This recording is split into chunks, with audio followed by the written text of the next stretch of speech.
Okay, so my chapter is chapter 9, section 2, radians and measurements.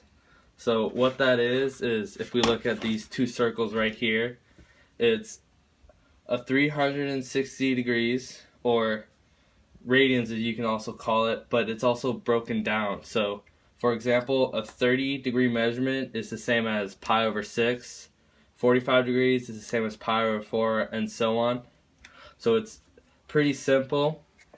So going on to solving, what we'll have to do with these measurements is to find a coterminal angle.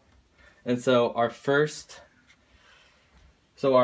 problem will be an angle of 45 degrees. Pretty simple. So what we're going to do is 45 plus one whole circle, so that'd be 360 degrees, and that would equal 405 degrees.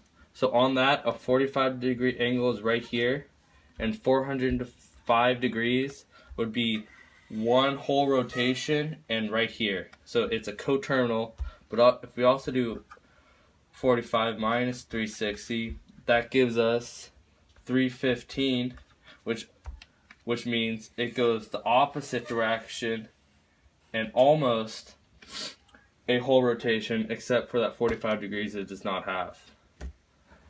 So also in this chapter, we're going to have to convert, and converting is pretty simple. What you're going to have to do is whichever one you are given. So for example, we'll have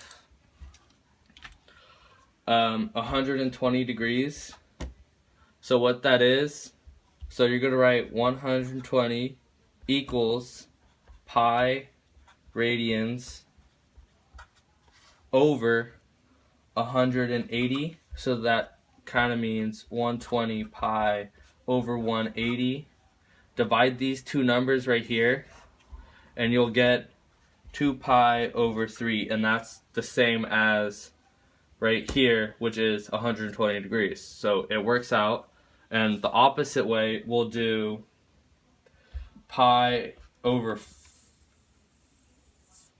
3. So the formula for that is going to be pi over 3 times 180 over pi. So you're going to have 180 pi over 3 pi. These cancel, and then you're just going to have 180 divided by 3, which is just 60 degrees. And that is it for my chapter. Thank you.